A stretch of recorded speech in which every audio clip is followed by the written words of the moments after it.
Kadang-kadang dia minta izin nak bayar lewat sikit sebab duit tak ada. Kadang-kadang dia minta izin nak kerja, nak batu. Sampailah dia tamat belajar, dia selalu kata, kalau saya ada duit nanti saya bayarlah, dia kata. Kalau saya ada duit nanti saya bayar sebahagian tu.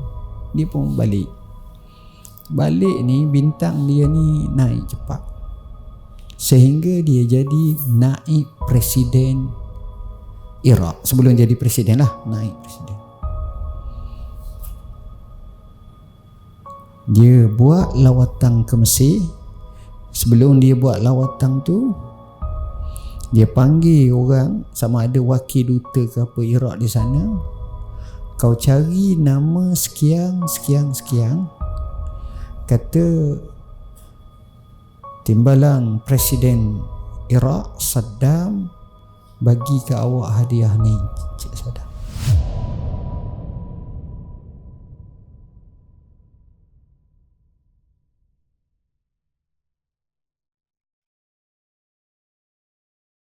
Asyhadu an la ilaha illallah wahdahu la syarika lah wa asyhadu anna sayyidana Muhammadan abduhu wa rasuluh. Allahumma salli wa sallim ala sayyidina Muhammad wa ala alihi wa sahbihi wa barik wa sallim, amma ba'. Yang dikasihi pengurusi majlis, yang berusaha, sahibul fadilah, pengurusi surau Ar-Raudah, barisan jawatan kuasanya, ashabul fadilah, tutu imam, tutu guru, para alim ulama, hadirin hadirat, para ibu bapa dan anak-anak yang saya kasihi sekalian. Alhamdulillah, kita rapatkan setinggi syukur pada Allah kerana dengan izinnya kita dapat himpun pada malam ni, dan kita mengharapkan kita termasuk dalam hadis Nabi sallallahu alaihi wasallam, man salaka tariqan yaltamisu fihi ilman sahhalallahu lahu bihi tariqan ilal jannah. Siapa yang cuba mencari, datang cari secangkir ilmu, belajar, maka Allah akan mudah baginya jalan menuju ke syurga Allah. Dan inilah yang kita dambakan, dan inilah yang kita harapkan. Bila kita datang, kita dapat ilmu. Rugi orang datang ke masjid surau, dia tak dapat ilmu, dia kena ada agenda lain. Jadi orang macam ni rugilah. Jadi kita ambil peluang, bila kita datang ke masjid, ke surau, kita duduk saja dalam majlis ilmu, kita akan dipahalakan oleh Allah Subhanahu wa ta'ala. Tapi kadang-kadang kita tak endah. Yang ini kalau boleh elakkan dalam kehidupan kita seperti itu. Hadirin hadirat yang dirahmati Allah, sesungguhnya Islam satu agama yang dibawa oleh Rasulullah SAW ini lengkap keseluruhannya. Al-yawma akmaltu lakum dinakum wa atmamtu alaikum ni'mati wa raditu lakumul Islam madinah. Pada hari ini, yakni pada hari Arafah 9 Zulhijjah tahun ke-10 Hijrah, Allah menyatakan, aku telah sempurnakan bagi kamu agama kamu, dan aku telah sempurna serta lengkapkan nikmatku atas kamu, dan aku telah redha Islam menjadi agama kamu. Artinya, dalam hidup kita ni tidak ada masalah melainkan Islam ada solusinya. Sama ada masalah kita duduk dalam tandas, adanya hukum istinja, istijmar dan seumpamanya, yang terkait dengan hukum taharah. Sama ada kita dalam kekeluargaan, adanya ahkam al-usrah atau fiqhul usrah atau ahkam al-munakahat. Sama ada kita dalam bidang perniagaan, adanya al-iqtisad, adanya kitabul muamalah. Sama ada berlakunya jinayah-jinayah, adanya ahkamul jinayah. Sama ada pemerintahan negara, adanya fiqhud daulah, adanya al-ahkam asy-syar'iyyah, adanya as-siyasah asy-syar'iyyah dan pelbagainya. Artinya dalam Islam ni semua ada bidang. Pada malam ni sengaja kita nak pilih satu tajuk. Tajuk ni sikit pelik, iaitu takutlah firasat orang yang beriman. Sebab jarang orang bincang tajuk ni. Dia dalam ilmu ini tuan-tuan, cabangannya teramat banyak. Kadang-kadang ilmu yang kita nampak zahir, nampak surface mata tu ilmu. Kadang-kadang ilmu yang kedua kita nampak dari segi batin. Yang ini kadang-kadang suka sikit seperti tasawuf, kerana dia masalah tentang hati. Kadang-kadang ilmu yang kadang-kadang orang kita ni jarang bincang, namanya ilmu takbir mimpi. Ilmu takbir mimpi ni kadang-kadang kita rasa pelik, tapi sebenarnya berlaku dalam sejarah Islam. Bahkan Imam Al-Bukhari telah menyebut satu kitab, tajuknya Kitabut Ta'bir. Dalam hadis Sahih Bukhari itu 7,000 lebih hadis, maka terdapatnya satu tajuk bab takbir ar-ru'ya, takbir mimpi. Yang takbirnya Rasulullah. Dia tak macam kita, jadi takbir dia betul. Saya telah sebut dalam buku Rahsia Mimpi. Macam mana? Cuma pada malam ni kita nak bincang dalam buku Takutlah Firasat Orang yang Beriman, ikut masa yang ada. Tapi menarik, bila dalam pengalaman kami duk berjalan, duk tengok ilmu ulama-ulama begini, tiba-tiba ada satu bab namanya firasat orang beriman. Firasat orang beriman ni lebih kepada pandangan ulama berkenaan dengan hal firasat yang firasat itu berlaku. Perkara pertama sebelum kita panjang, kita tengok muka surat 1. Kalau kita sebut firasat, bahasa sebenarnya firasah. Apa makna? Maknanya dalam bahasa mudah, seolah-olah satu benda bersifat terkam, menyambar. Apa maksud? Tuan-tuan pernah tengok National Geographic Animal Planet keumpamanya lah. Macam mana cara singa dia membaham dia punya makanan dia. Sebenarnya sup selalu. Macam mana jaguar ataupun apa nama lagi harimau, dia terkam cepat. Daripada masa dia buat tu laju sangat. Itu maknanya firasah. Jadi dalam makna firasat ni, dia bukan mari tengok seorang tu duduk tengok mikir, lepas tu renung lama. Dia bukan macam tu. Dia kalau orang yang Allah bagi pada dia, sekali dia tengok je Allah, betul lalu. Sama ada baik atau buruk.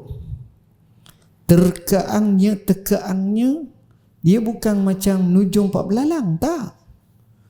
Dia daripada hati. Sebab itu Nabi kata, ittaqu firasatal mu'min fa innahu yanzuru binurillah. Kamu takutlah firasat orang beriman, kerana dia tengok dengan cahaya Tuhan. Bukan cahaya syaitan ke, syaitan nak panggil cahaya lah, kegelapan ke, ataupun waswas syaitan ke, ataupun sangkaan, ataupun tuduhan, tohmahan, itu lain. Ini firasat. Jadi bila kita sebut firasat, bila Nabi sebut macam itu, maka jelaslah kepada kita makna firasat itu. Saya baca 2 sahaja takrif firasat. Pertama, muka surat 2. Al-Ustaz Abu Ali Ad-Daqqaq, ni orang lama lah. Imam Kushairi ambil pandangan dia. Dia kata apa? Firasat ialah suara batin yang masuk ke dalam hati dan meniadakan kontradiksi. Apa makna meniadakan kontradiksi? Ya kedok, ya kedok. Dia tak macam tu. Dia jelas tak lalu. Tengok sekali. Allah, bahaya. Ini dia firasat. Setiap suara hati memiliki nilai hukum yang menguasai hati. Tengok. Oh, orang ni tajam sangat. Kata firasat merupakan pecahan daripada kata frasa yang mengandungi makna menerkam atau memburu. Orang Arab selalu sebut farisatus sab'u. Maknanya binatang buas menerkam. Memiliki makna terkamang binatang buas. Itu dari segi bahasa. Dari segi ni dengan makna orang tu kenyataannya betul. Tak boleh digugah. Kita tengok muka surat 3, Al-Wasiti berkata, firasat adalah pancaran cahaya yang memancar ke dalam hati. Terang. Jelas. Penguasaan makrifat yang membawa rahsia-rahsia ke dalam hati. Dari suatu yang gaib menuju kepada gaib sehingga dia mampu melihat sesuatu menurut sisi mana Tuhan memandang. Dengan izin Allah. Biasanya orang macam ni ada 2-3 kategori ataupun kriteria. Kriteria pertama, orang macam ni adalah orang yang soleh. Soleh ni tak mesti alim. Soleh ni maknanya dia jaga sembahyang, dia ibadat, dia zikir, dia baca Quran, dia taat ke Allah. Itu satu. Keduanya, dia bukan boleh dipaksa-paksa. Ji, mari duduk sini sekejap. Tu tengok orang ni seorang. Tengok orang ni seorang. Tengok. Dia tak boleh. Dia tak nampak pun. Nak suruh tak tahu. Tapi kadang-kadang bila dia teka tu betul. Allah betul sungguh. Satu hari Imam Nawawi rahimahullah. Imam Nawawi ni nama sebenarnya Yahya bin Sharaf An-Nawawi, gelarannya Abu Zakaria. Saya terjemah mukaddimah hidup dia menarik dalam buku Hadis 40. Boleh rojok lah buku ni. Lahir tahun 630 Hijrah. Sekarang ni 1400. Artinya lebih kurang 800 tahun lepas dah lah. Saya pernah hadir ke makamnya di Syria. Terletak di perkampungan Nawa. Nawa ni lebih kurang 50 batu daripada kota Damsyik, Syria. Kapung lah. Dan dia mati muda. Dia mati lebih kurang tahun 676 atau 75 Hijrah dalam usia 45 tahunnya. Muda orang mati. Riwayat yang masyhur dia tak kahwin. Tapi bahas bab kahwin fiqh lebih pandai pada kita lagi. Dia punya bacaan dia, kitabnya besar dan dia dianggap sebagai ulama ulung dalam mazhab Syafi'i. Saya boleh katakan seolah-olah pembaharu kepada mazhab Syafi'i yang menuktahkan mazhab Syafi'i kat dia. Kalau nak bahas panjanglah, mula-mula Imam Syafi'i, kemudian murid-murid dia seperti Al-Muzani, seperti Al-Buaiti, seperti Harmalah, seperti apa nama ni Ar-Rabi' ibn Sulaiman Al-Muradi, seperti Ar-Rabi' ibn Sulaiman Al-Jizi. Semua tu kanan-kanan belaka. Tapi itu sekadar penyebar. Tapi yang kukuh lagi mengkhulasahkan mazhab Syafi'i kita ni namanya Syekh Abu Ishaq Ash-Shirazi, tahun 300 Hijrah lebih. Marinya Imam Nawawi rahimahullah, dia mensyarahkan, melebarkannya, memahamkannya. Itu hebat Imam Nawawi. Jadi rekah cerita, Imam Nawawi ni masa kecil dia tak suka. Dia nak main dengan kawan-kawan dia masa kecil, 7-8 tahun nak main. Kawan dia tak suka main dengan dia. Dia kalau budak, orang tak suka main dengan dia ni ada dua jenis. Satu, jahat telajuk. Orang tak suka kau, orang takut. Kedua, baik telajuk. Susah. Maaf. Hang ni apa benda ni? Jadi orang tak lagi. Jadi dia ni antara yang baik sangat. Jaga, Allah jaga dia. Jadi orang lain selalu marah dia. Dia nangis pergi kat abah dia. Abah dia ni ada kedai kecil. Bahasa Arab panggil macam kish. Kish tu macam kalau kita kedai burger lah. Kish tu. Zaman dulu jual sikit. Ya dulu, tapi abah dia nangis. Tengah-tengah macam tu datang seorang tua. Tengok Imam Nawawi, umur 7-8 tahun.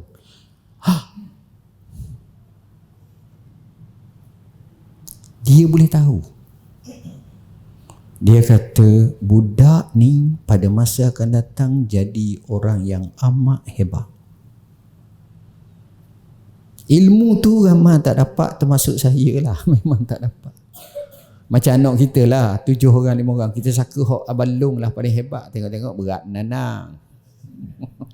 Hak kita tak yakin tu, kita beleh tu, hak nombor 6 ke nombor 5 tu, hak tu kok. Mak mu nak jadi apa tak tahu. Tengok-tengok dia paling baik dan banyak tolong kita masa kita tua. Betul tak? Ada macam tu. Sebab kita suka tak betul. Kita tak tahu sangat. Sebab firasat ni bukan macam tu. Baik. Bila dia cakap macam tu, orang zaman dulu dia mulut laser tuan-tuan. Terus kata, ada lagi wahyu turun selepas Quran. Selepas Nabi Muhammad ada lagi wahyu. Dia kata bukan wahyu, tapi firasat dalam hatiku, aku tengok saja, aku rasa dia macam tu. Terlahang dia tu betul. Tengok, ini firasat. Dia datang mengejut dan tajam firasat tersebut. Kerana cahaya. Dan seterusnya, kita nak tengok dulu bagaimana dalil memang ada dalam Al-Quran, dalam hadis, muka surat 6. Yang ini antara paling kuat. Dalam muka surat 6 kita nyatakan firman Allah Ta'ala dalam surah Hijr, inna fi zalika laayatin lil mutawassimin. Sesungguhnya pada yang demikian itu benar-benar terdapat tanda-tanda kekuasaan kami bagi orang yang memerhatikan tanda-tanda. Tengok, tanda kuasa Tuhan.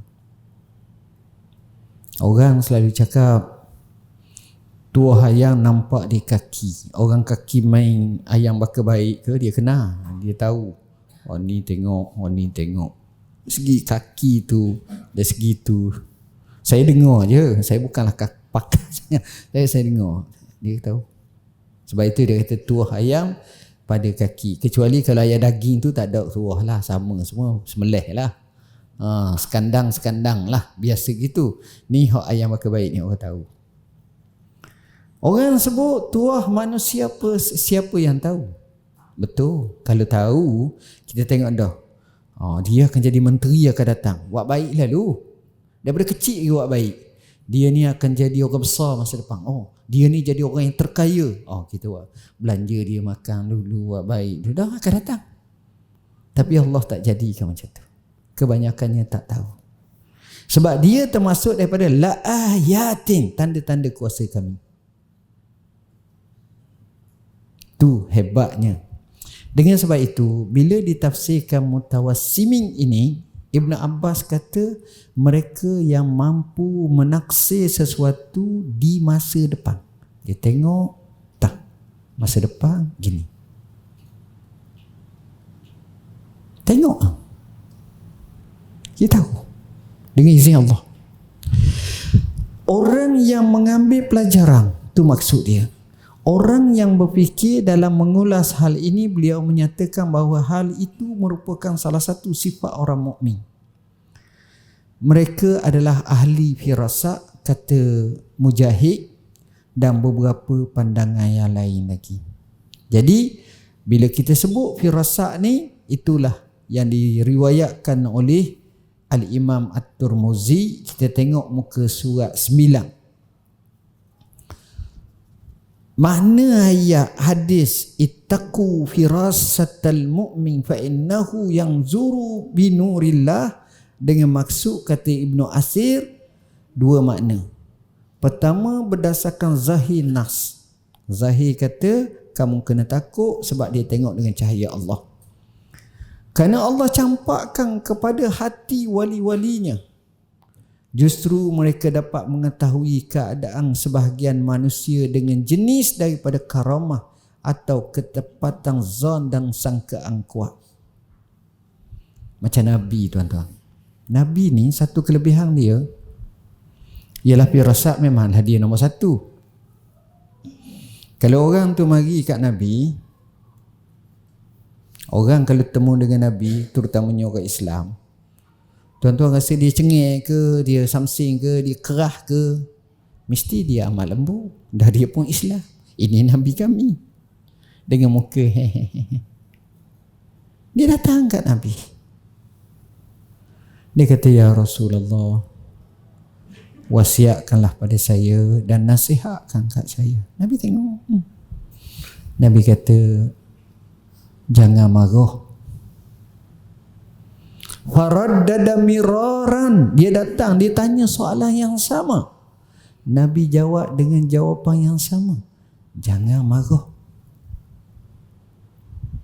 Mari lagi tanya. Nabi kata, jangan marah.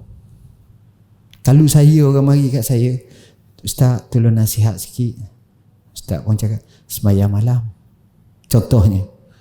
Kemudian Ustaz kata dia suruh sembahyang malam. Orang ni sembahyang malam jauh lebih banyak pada kita. Tak kena. Dia buat dah. Kita nasihat apa orang dia buat dah. Kadang-kadang kita kata, kalau boleh, awak buat baik kedua ibu bapa awak. Dia buat baik jauh daripada kita buat baik. Jadi tak kena. Banyak nasihat tak kena. Hatta doktor pun dia kena ambil history. Dia kena baca dulu, data dulu, orang panggil diagnosis dulu, tengok apa-apa, baru buat keputusan. Nabi tak. Didapati. Orang tu memang ada sifat pemarah. Macam mana Nabi tahu? Macam kita lah, kawan kita. Dah kita ni baik, kawan kita. Ya dia, Syekh, jom pergi rumah saya sekali. Kita kata bagusnya Datuk ni ajak. Kalau kita makan kedah tu, dia jamu kita, dia bayar lalu duit dia baik. Tak apa, baik, lembut, baik. Kita sampai di rumah dia, kita tengok anak-anak dia menikuh takut. Kejut itu, la ilaha illallah. Baru terbuka tembelang. Kata, kenapa garang sangat? Kita tak beri muka anak-anak. Lain. Kita duk sangka, rupanya jauh perangai. Banyak tak gitu? Ada juga terkena sekali-sekala. Jadi, Nabi ni dia tahu. Dengan izin Allah. Dia tahu, tengok Allah. Sebab itu, nasihat dia mengena. Kita tak kena. Nasihat dia kena. Baik. Kemudian seterusnya, Nabi ni tuan-tuan, ni makna firasat. Dia tengok betul. Jenis-jenis firasat, muka surat 11. Apakah jenis-jenis firasat? Disebut daripada jenis-jenis firasat ini, pecahannya penuh dengan keajaiban. Ada macam ni, ada macam ni. Ada tak hak boleh belajar? Ada? Ada, kita boleh belajar. Imam Syafi'i ini lahir tahun 150 Hijrah, mati 205 Hijrah, 204 Hijrah. Usia dia mati, umur dia 54 tahun. Muda kan? Imam Syafi'i ni dia merantau musafir lebih pada 8 kali. Hak besar-besar. Tujuannya nak belajar ilmu. Sini. Dia pergi belajar. Sekali tu lama-lama. Kadang-kadang 4 tahun, 10 tahun, 5 tahun, 3 tahun, macam-macam. Mula-mula dia keluar daripada Mekah, dia pergi ke Madinah. Dia belajar dengan tuan gurunya Imam Malik sampai Imam Malik mati tahun 179 Hijrah. Mati, dia belajar. Dia pergi ke Baghdad dan dia pergi ke Yaman. Di Yaman dia belajar ilmu antaranya firasat. Dan dia kalau tengok orang dia kenal. tengok orang dia kena. Bahaya Imam Syafi'i kita ni. Dia ada buah dia. Saya sedang settlekan sebuah buku tajuknya Imam 4 Mazhab. Dulu siap dah tapi tambah banyak maklumat baru. Sedang cetak yang terakhir lah, sedang apa ni, kita formatkan, InDesign betul-betul. Imam Syafi'i ni tuan-tuan,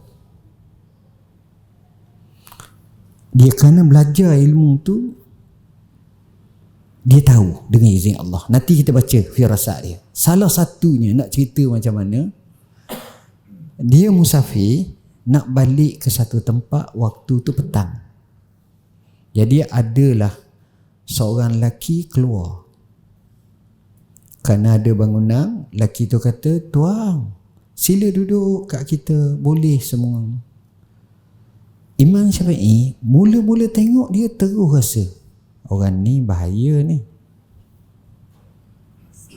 Mari lalu dengan kepahaman dia dengan ilmu ni, bahaya Datuk ni. Maksudnya orang ni tak baik. Tapi orang ni baik yang amat-amat. "Tuang, sila tuang, tak apa, okey. Siap tempat duduk, tempat tinggal, tempat ni untuk bermalam, bagi, sediakan makanan, angkat hok sedap-sedap bagi." Sampai Imam Syafi'i waktu malam tu tak boleh tidur, mikir, aku ni sia-sia belajar, rosak ilmu aku. Apa yang aku telah ni tak betul. Tak apalah, InsyaAllah lepas ni aku akan bakar segala ilmu aku ni, hak bahagian ni tak guna. Kemudian esok hari Imam Syafi'i pun nak balik lah. Imam Syafi'i pun ucaplah, "Terima kasih banyak tuan, saya mohon maaf banyak atas segala sangkaan, jangkaan saya ke apa, saya minta maaf sangat." Jawab orang ni, "Tidak." Kejut Imam Syafi'i. "Saya buat ni, bayar banyak ni, klaim habis. Maha pula, la ilaha illallah, selesai pun tak ada, habis klaim kau." Kejut Imam Syafi'i. Lalu kata dia, "Alhamdulillah." Maknanya betul yang dia sangka tu, bukan salah, tapi belang tu tak nampak, warna sebenar tak nampak. Tengok tuan-tuan, ini tajam. Itu saya kata ada benda kadang-kadang boleh belajar. Baik. Kemudian seterusnya kita nak bincang firasat ni banyak. Satu, muka surat 12, melalui firasat imaniyah. Ni berdasarkan kepada keimanan. Yang ni hak kita sebut tadi. Ittaqu firasatal mu'min fa innahu yanzuru binurillah. Kamu takut firasat orang beriman kerana dia tengok dengan cahaya Allah. Riwayat Tirmizi. Kedua, muka surat 13, ia berdasarkan kepada latihan dengan lapar, berjaga malam dan kosongkan perut. Sesungguhnya jiwa apabila selamat daripada perkara di atas, jadilah baginya mempunyai firasat dan didedahkan hijab. Apa maksud? Orang macam ni, yang pertama dia lapar dan kosong perut, dengan mana dia banyak berpuasa. Jangan mogok lapar. Dah, dia banyak puasa. Kerana puasa ini mewarisi takwa. Mogok lapar tak, dia lagi nak marah kat orang. Tapi puasa ni dia mewarisi takwa, la'allakum tattaqun. Lain. Itu satu. Kedua, dia banyak berjaga malam. Bukan tengok bola, tapi dia beribadah. Ya Allah, saya masih lagi tak boleh nak buat benda ni. Tok Guru hamba dia cakap dalam banyak nasihat, dia ulama, Hay'ah Kibar Ulama Saudi sekarang, orang yang amat warak. Namanya Allamah Asy-Syaikh Dr. Muhammadul Mukhtar Asy-Shinqiti. Dia kata antara yang paling baik dalam hidup kita ni ialah kita balik daripada masjid, Kita balik daripada surau, balik daripada ni malam, apabila kita nak tidur, kita dah tak cakap dah dengan anak, isteri, keluarga, dah masuk bilik. Paling baik sekali kita duduk atas jadah, kita semayang, zikir, ibadat, doa, istighfar dan seumpamanya. Akhirnya bila dah ngantuk, terus tidur. Oh, itu comel. Itu comel sangat, tuan-tuan. Tapi hak tu payah nak buat tu. Zaman kita diganti dengan iPad. Bini satu, laki satu. Ada dululah orang cerita. Dia kata dia ingat bini dia ni Tok Wali. Bini dia pakai kain gebor. Dia kata muka bercahaya. Ustaz ni kata itulah tanda isteri awak sedang tengok WhatsApp. Payah. Kita, budaya kita sudah berbeza, tuan-tuan. Budaya kita ramai tapi keseorangan. Laki bini ada tengok hidup. Betul? Ni atas rumah tu tak sampai pun 80 kaki, 80 depa ke apa. Nak ajak makan, jom makan. Orang kata okey, 5 minit lagi. Oh, hebat. Ada grup WhatsApp keluarga. Tak nak kata mana zaman sekarang. Kita ramai tapi berasingan. Dan kita berasingan tapi kita ada berhubungan. Sebab itu zaman sekarang kalau kita tengok orang tu sengih sorang-sorang, suka, itu bukan gila. Dulu betul. Kita lari, sekarang tak, lain. Dunia lain dah sekarang. Allah, kehidupan zaman sekarang. Ini masalah kita. Kemudian tuan-tuan, firasat yang kedua berdasarkan firasat riadah, latihan. Macam saya sebut Imam tadilah. Dia lapar, jaga malam, kosong perut ni, dia tengok, dia pergi, dia renung, dia fikir, dia tengok. Akhirnya Allah ilhamkan, akhirnya ni. Tapi tetap dia usaha. Latihan.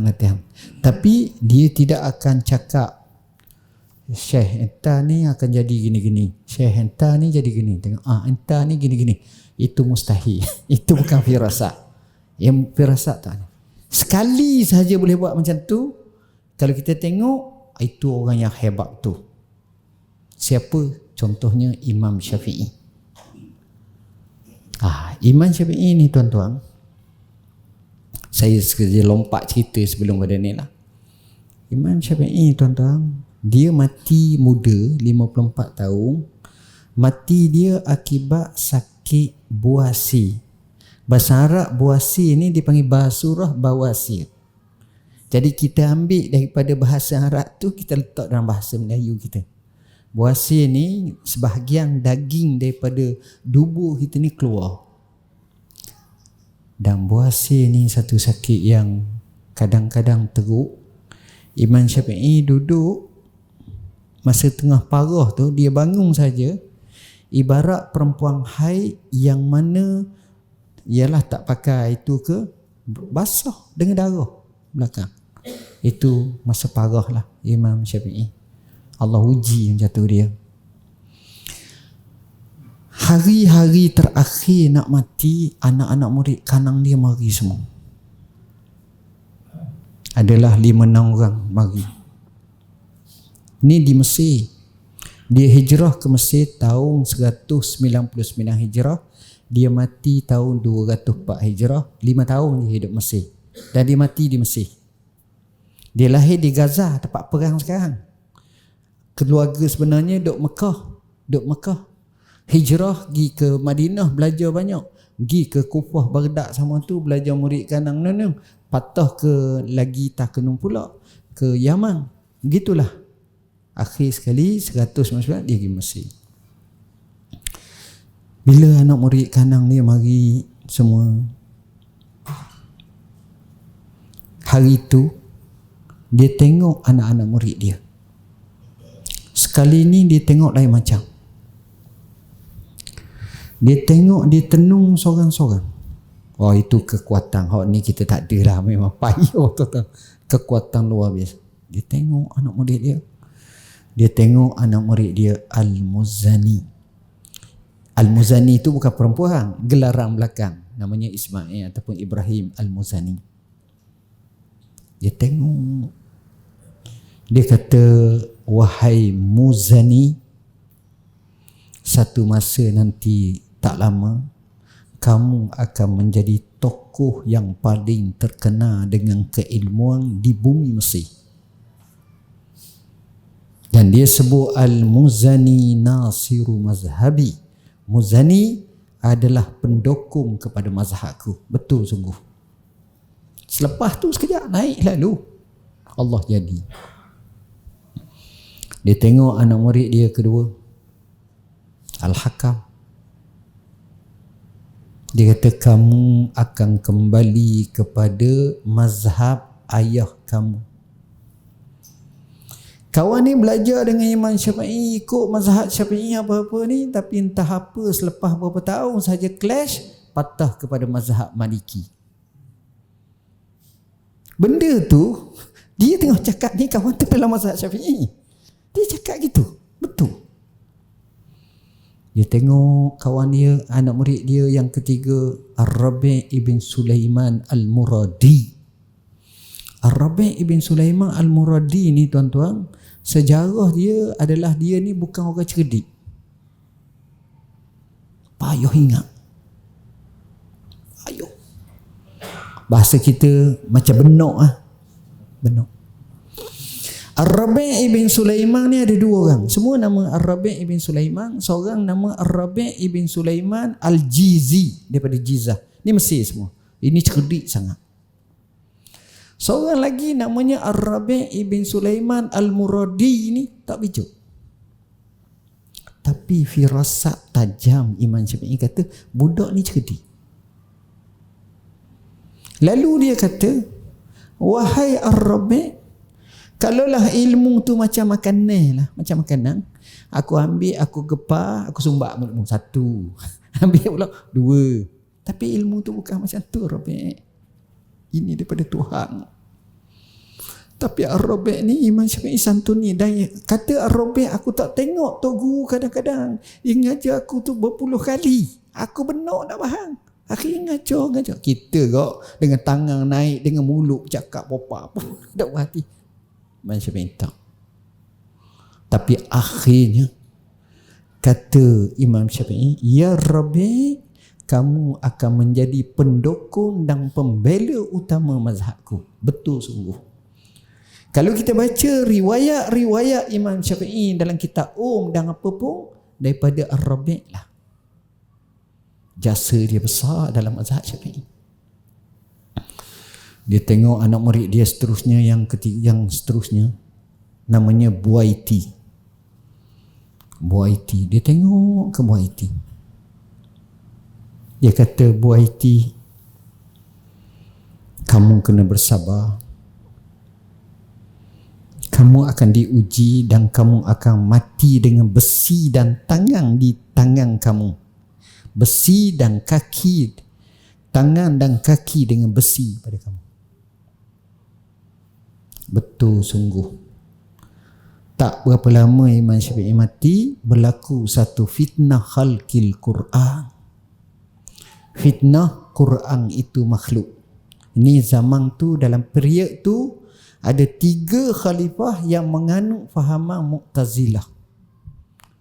Tak cukup dengan itu, dia paksa semua orang termasuk ulama, ada 2, sama ada penjara, bunuh, atau kembali kepada Mu'tazilah. Imam Ahmad kena bedal di belakang berapa banyak. Ramai tokoh yang terkorban syahid, yang mati, yang dipenjara, termasuk Buaiti diheret dalam penjara dengan kaki tangannya digari. Dia duduk dalam penjara. Tapi Buaiti ni orang baik. Yelah, bukan orang jahat, bukan penyayang. Tapi dia istiqamah, dia iltizam. Setiap kali dengar azan, di luar lah, bukan dalam penjara, di luar, dia akan heret tangan kaki dia dengan rantai tu pergi ke jerjak besi pintu penjara. Setiap kali dengar azan, maka pengawal penjara, warder kata, hang ke mana? Dia kata, saya dengar azan panggil hayya ala solah, jadi saya kena pergi. Kata, balik, kau semayang lah ni. Mana ada peraturan orang penjara boleh keluar semayang di masjid? Kalau ada itu ramah ambil peluang, tak semayang dalam. Dia akan balik, masuk asar, katakan bunyi pula, dia pergi pula. Sebab itu panggilan hayya ala salah, tapi dia tak mampu lah. Sampailah dia mati. Maknanya tekaan Imam Syafi'i betul tak? Betul. Dia hebat. Hebat sungguh. Ya Allah, Masya Allah. Nombor seterusnya yang ketiga, firasah khalqiyah. Ni firasah juga. Dia berbentuk fizikal. Macam contoh tuan-tuan. Tuan-tuan ingat tak nama seorang bernama Saddam Hussein? Saddam Hussein. Saddam Hussein ni masuk waktu dah. Jangan saya masuk dah waktu. 1 minit ya. Saddam Hussein ni tuan-tuan, nak jadi ke cerita, siapa dia tukang azan? Dia ni, kita tahu kisah dia sampai kepada mati tali gantung gini-gini. Ada orang buat kajian tentang tubuh dia, muka dia. Kembali kepada isu tadi, Saddam, cerita. Bila dah dia jadi macam tu, orang kaji tentang sifat dia. Kena rupanya gini, perangannya gini, memang betul. Perangai tu. Tapi sisi dia ni pelik tuan-tuan. Dia ni kalau buah baik sangat. Tegah sangat, orang takut. Dia ni belajar di Mesir. Saddam ni, masa muda dia belajar Mesir. Duit tak cukup. Dia ada suka makan jenis macam sandwich ke apa ke di satu kedai. Jadi dia selalu pergi situ, dia makan. Kadang-kadang dia minta izin nak bayar lewat sikit sebab duit tak ada. Kadang-kadang dia minta izin nak kerja, nak batu. Sampailah dia tamat belajar, dia selalu kata, kalau saya ada duit nanti saya bayarlah, dia kata. Kalau saya ada duit nanti saya bayar sebahagian tu. Dia pun balik. Balik ni bintang dia ni naik cepat. Sehingga dia jadi naib presiden Iraq. Sebelum jadi presiden lah, naib presiden.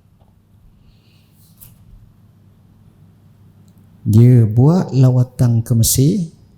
Sebelum dia buat lawatan tu, dia panggil orang, sama ada wakil duta ke apa Iraq di sana. Kau cari nama sekian. Kata timbalan Presiden Iraq Saddam bagi ke awak hadiah ni, Cik Saddam. Orang tu orang Mesir tua. Dia kata, saya tak kenal mana-mana, tak ada, kata dia. Lama Nafi. Lepas tu suruh ingat. Adalah orang Iraq seorang. Cik Saddam biasa. Tak ada apa-apa jawatan. Kata, tuan-tuan tahu dia bagi berapa? $10,000 bagi. Jenis orangnya tu baik. Wah baik dia baik. Nak ceritanya pada kita, orang kaji macam ni gini. Ini dipanggil khalqiyah. Ada boleh kaji macam tu. Dia watak ni kadang-kadang orang tengok, nampak. Macam Nabi Muhammad sallallahu alaihi wasallam. Saya dengar semalam kisah yang disampaikan oleh seorang penceramah Arab. Dia kata Nabi ni masa dia kecil lagi, umur 6 tahun. 6 tahun selepas lepas mak dia mati, atuk dia jaga. Atuk dia Abdul Muttalib ni dia orang yang hebat, ketua. Dekat dengan Kaabah, Dia ada tempat duduk dia. Ibarat kau macam raja lah. Orang besar. Dia jadi orang ketua kaum, duduk. Tepat tu, anak-anak dia menikah habis, tak berani duduk. Abu Talib tak berani duduk. Siapa dia lagi? Contohnya, kita kata Abu Lahab tak berani duduk. Al-Haris tak berani. Main Kaabah main. Itu sakti lah, karamah, kemuliaan. Tak ada. Nah, mari Nabi pergi duduk atas tu. Jadi apa-apa saudara ni, oi bahaya ni. Mak kenapa main-main gini ni? Marahlah dia atuk dia gini-gini. Semua orang takut. Tapi Nabi duduk. Omon nak tahu. Nak kata faham dah lah, Omon nak tahu. Bila dia datang, dia tengok saja Nabi duduk. Dia kata ini anakku. Arak ni cucu pun kadang-kadang dia panggil anak. Itu bahasa dia lah. Anakku ni akan menjadi ketua kaum akan datang. Tak apa. Muhammad pengecualian. Terasa haibah. Jadi dia tengok, oi, lain macam ni. Dia sendiri, siapa tak tahu. Walaupun anak dia ramai lagi, kadang-kadang belaka tu. Ini Abdul Muttalib. Dia tengok Rasulullah, dari segi khalqiyah memang luar biasa. Baik. Sebab-sebab firasat. Nombor 1 muka surat 15. Baik akalan yang berfirasat, tajam mata hatinya dan mempunyai kecerdikan. Dia jangan orang bodoh, orang cerdik. Orang cerdik. Kedua, terdapat alamat, bukti dan dalil terhadap yang difirasatkannya. Sekurang-kurangnya, kenapa awak cakap macam ni? Dia akan beritahu sebabnya gini. Dan betul akan berlaku. Dari mana lahirnya firasat? Allah sebut, wa nafakhtu fihi min ruhi faqa'u lahu sajidin. Jadi cahaya yang sempurna, maka musyahadahnya pasti kukuh dan hukumnya dengan firasat pasti benar. Kadang-kadang bila seorang tu diberi kefahaman yang betul, mestilah dalam bahasa mudah, firasat ni daripada Tuhan lah. Ahmad bin Masruq berkata, muka surat 18, aku masuk menemui seorang syekh di kalangan ashab kami. Aku memanggilnya dan aku dapati dia dalam keadaan kurang bersih. Lantas aku berkata pada diriku, bagaimana syekh ini dapat menolong dan memberi manfaat? Maka dia menjawab, hai Abu Abbas, tinggalkanlah daripada kamu sebarang lintasan yang hina. Sesungguhnya bagi Allah adanya altaf, latifun rabbani, yang tersembunyi. Ada murid, Assalamualaikum ya Syekh. Syekh ni keluar dalam keadaan kurang sempurna, macam tak berapa bersih. Dia tak cakap, tapi dalam hati dia tu, berat nanang Syekh ni macam ni teruk ni, gini. Macam mana ni? Syekh ni tanpa dia cakap, bagi tahu sebarang bentuk lintasan yang tak baik itu buanglah. Allahu lewat. Kita kalau depan kena orang gitu takut. Yang paling kita takut sekali kalau bini kita tahu macam tu. Susah.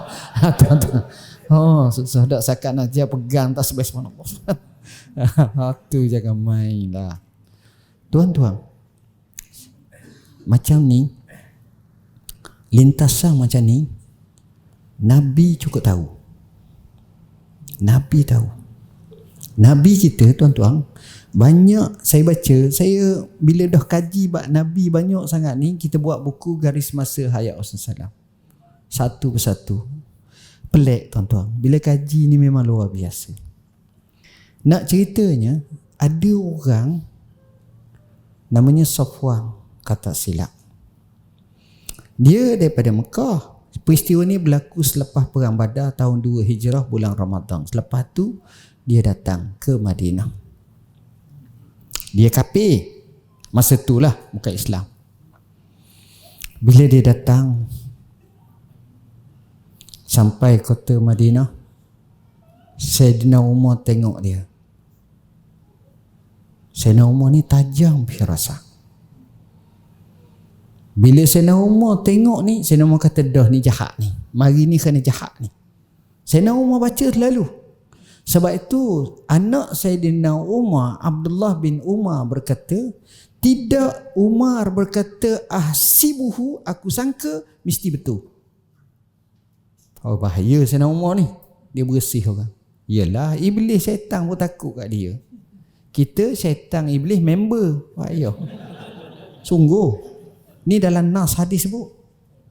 Memang takut. Dia ni orang. Hei, ya Allah. Saya ingat kalau dia mari duduk kat kita, kita ni jadi tok wali semua. Baik. Dia memang orang. Hui, watak dia tu haibah lain. Umar, jangan main tuan-tuan. Sayyidina Umar bila tengok Safwan ni, dia kata, kau mari jahat. Kau mari, mata kau niat jahat. Aku bunuhmu. Dah, tak ada apa. Nabi je. Tiba-tiba tengah geger, tengah sibuk ni, Nabi pun tengok, Safwan.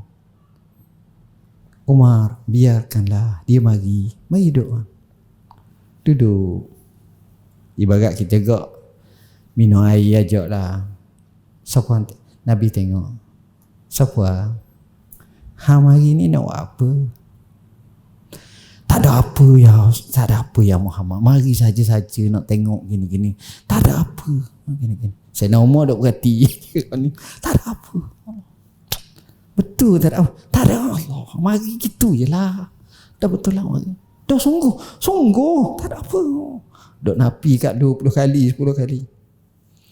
Nabi lepas dengar dia beri ulasan-ulasan tu, Nabi pun cakap, tidakkah sebelum kamu sampai di sini, pada satu hari, pada waktu bergiam-giam, kamu dengan sahabat kamu seorang duduk di sebelah Kaabah, lalu kamu bercakap, kalaulah bukan kerana aku ada hutang, aku akan datang ke Madinah, aku akan godok perut Muhammad biar mati kerana bunuh keluarga kita. Lalu kawan kamu berkata, betul ke kamu nak buat? Kata dia betul. Kata kawan kamu, kalau begitu kamu janji dengan aku, kita berdua, segala hutang kamu aku bayar. Mu pergilah ke Madinah. Dengar tu, dia kata apa? Asyhadu an la ilaha illallah wa asyhadu anna Muhammad. Dulu handset tak ada, wireless tak ada, kamera tak ada, satellite tak ada. Siapa sampai? Allah. Allah sebut, wa sirru qaulakum aw ijharu bihi innahu alimun bizatis sudur. Mempelahang suara kamu ke, mengkuat ke, Tuhan tahu sampai dalam lubuk hatimu. Itu hebatnya tuan-tuan. Dan banyak lagi lah kalau kisah-kisah Nabi yang lain. Baik. Mereka yang mempunyai firasat. Muka surat 19. Tengok. Baris kedua. Ibnu Mas'ud pernah berkata mereka yang paling tinggi firasatnya 3 orang. Pertama, Al-Aziz yang berfirasat tentang Nabi Yusuf berdasarkan kenyataannya. Nabi Yusuf ni kena buang oleh keluarganya. Kisahnya masyhur diceritakan dalam surah Yusuf. Akhirnya diambil oleh satu kumpulan pedagang, bawa ke Mesir, pergi jual budak ni. Jadi Nabi Yusuf terhamba dengan sendirinya, dan masa itulah seorang kaya di Mesir beli untuk isteri dia, lalu menyebut akrimi maswa asa an yanfa'ana aw nattakhizahu walada. Boleh jadi orang ni memberi manfaat pada kita dan juga akan kita jadikan anak kita. Betul sungguh, firasat tajam Allah bagi. Kisah yang kedua, firasat anak perempuan Nabi Allah Syuaib. Ini dalam Quran cerita semua. Di mana bila dia tengok Nabi Musa mari, Zaman dulu aib perempuan mengembala kambing. Tu kerja lelaki. Jadi anak Nabi Allah Shu'aib ni, dua orang perempuan. Kata Nabi Shu'aib, kata seorang yang baik, soleh, itu khilaf riwayat lah. Dua orang perempuan ni, dia tak paksa ganti abah dia. Abah dia tak apa nak sihat tua. Jadi dia bawa kambing dia.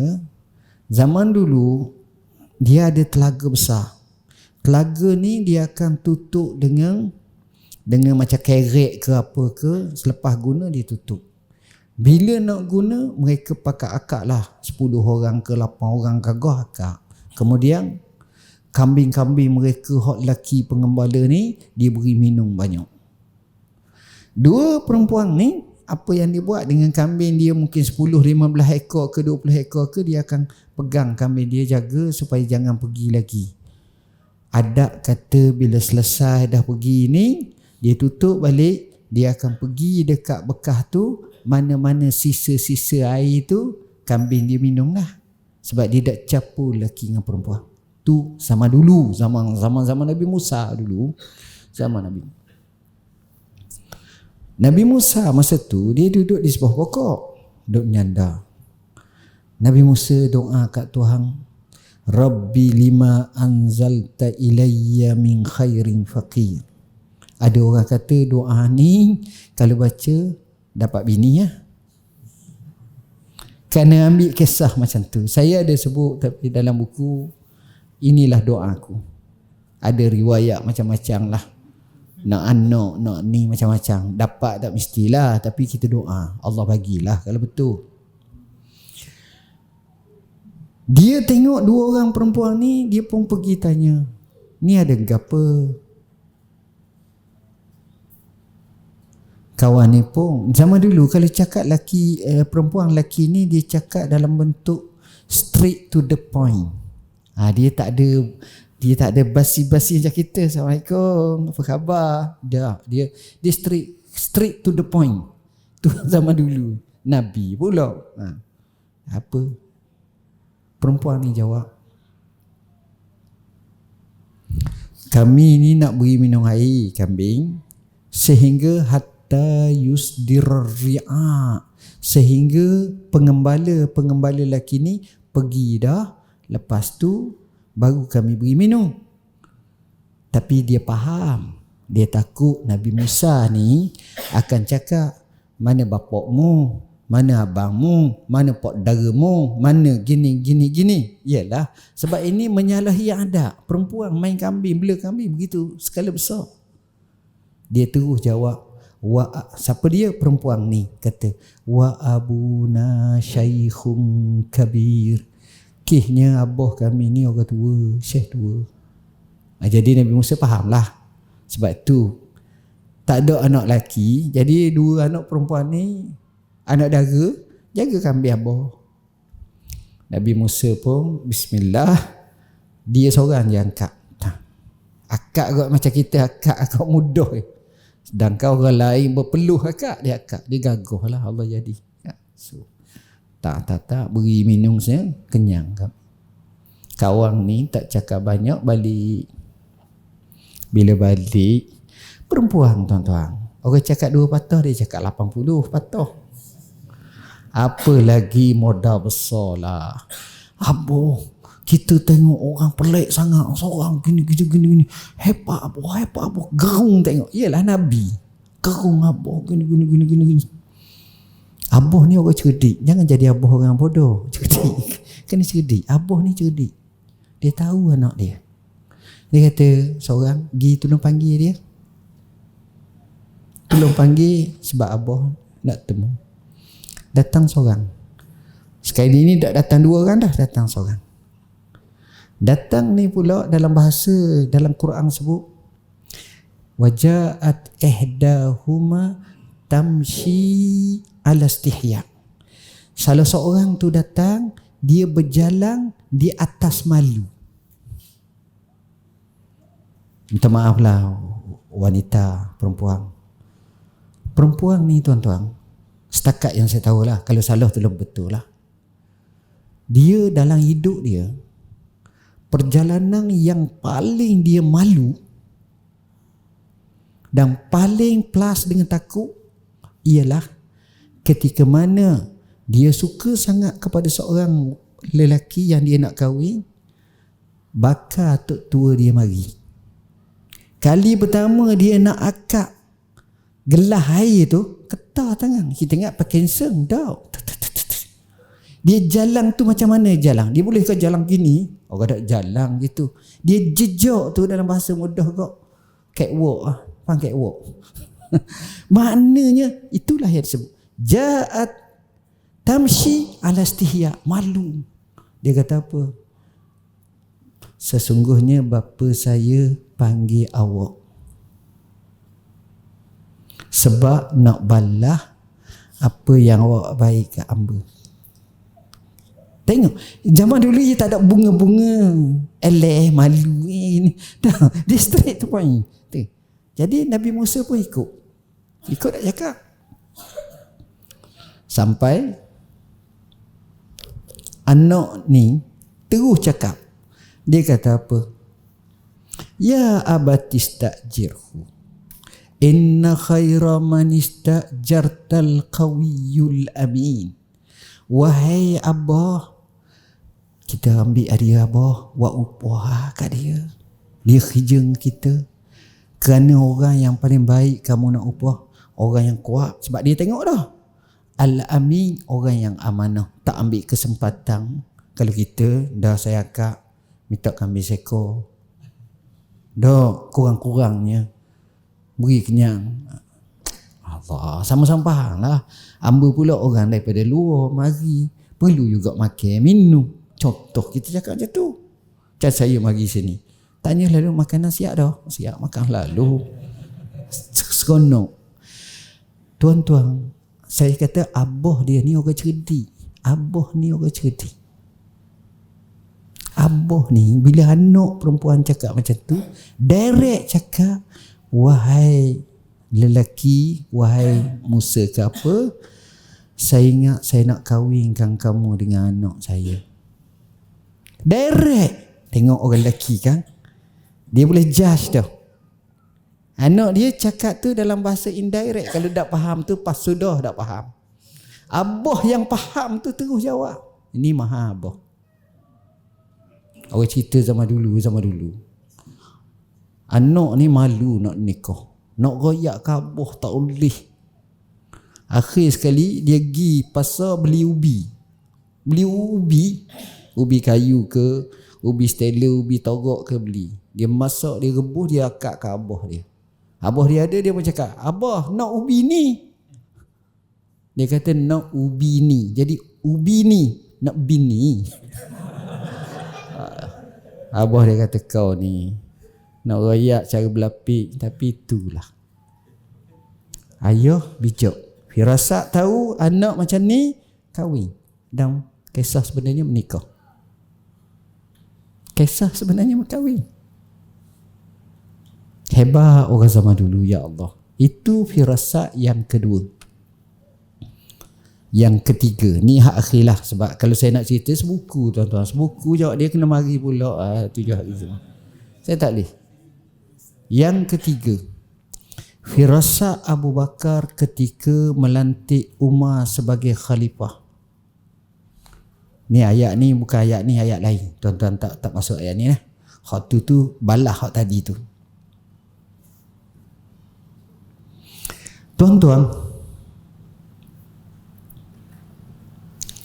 kisah sebenarnya Sayyidina Abu Bakar ni dia jadi khalifah 2 tahun. Dia jadi pada tahun ke-11 Hijrah dan dia meninggal pada tahun ke-13 Hijrah. 2 tahun je. Dia mati sama dengan umur Nabi 63 tahun. Asbab dia mati, dia bersama dengan 2-3 orang kawan dia, sahabat dia, dia angkat makanan, dia makan sama. Seorang tu kata, ya Amir, ya Khalifat Rasulillah, cukup makan. Makanan yang kita makan ni beracun.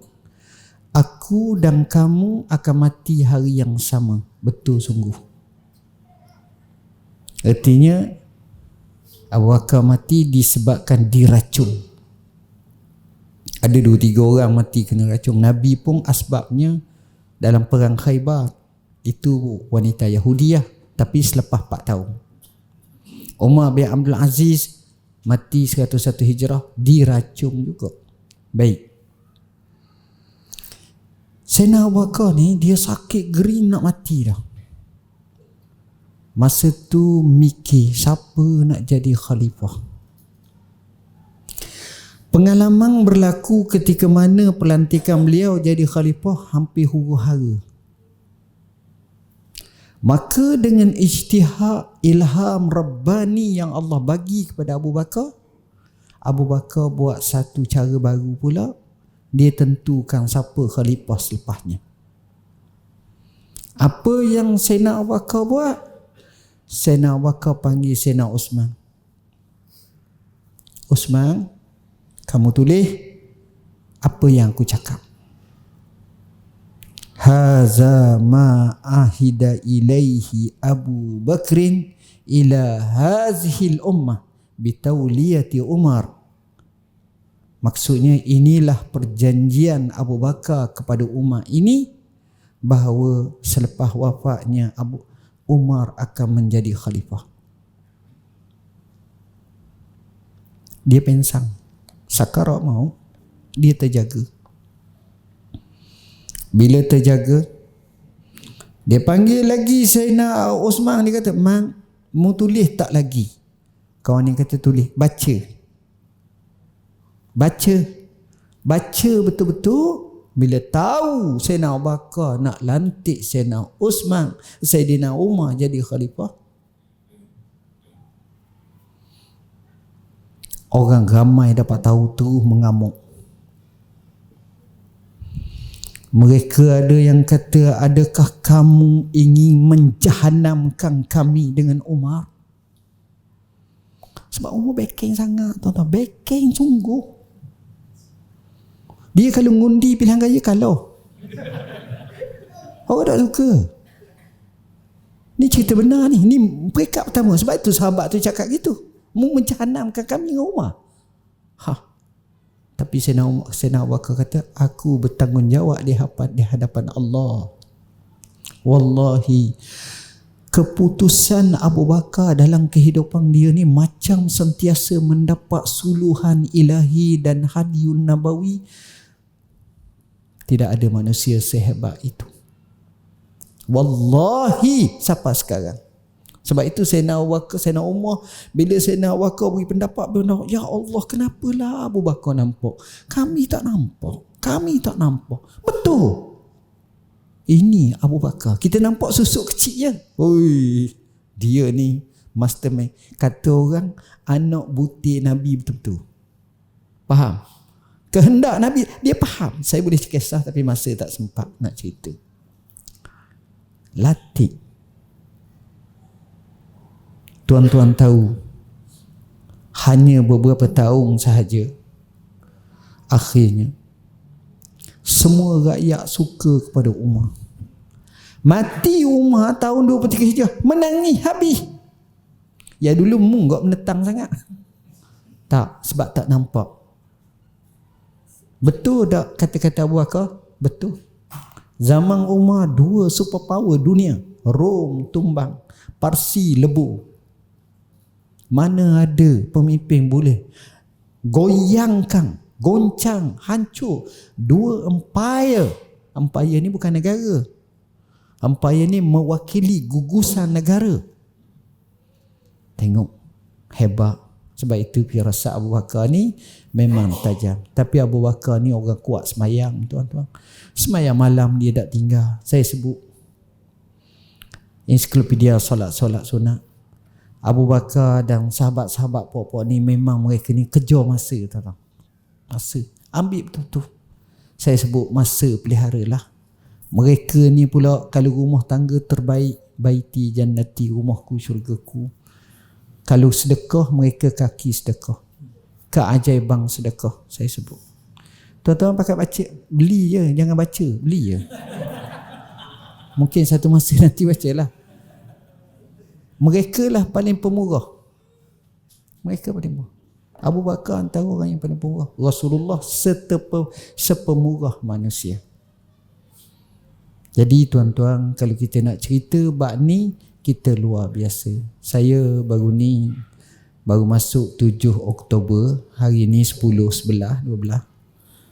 Kita lancar 2 buku, Ismail Haniyeh dan juga Taufan Aqsa. Bagi saya dahsyat sangat kat mereka. Baru ni masa bincang, kita dekat ni lancar panggil telur sebiji di sana harga $3 lebih.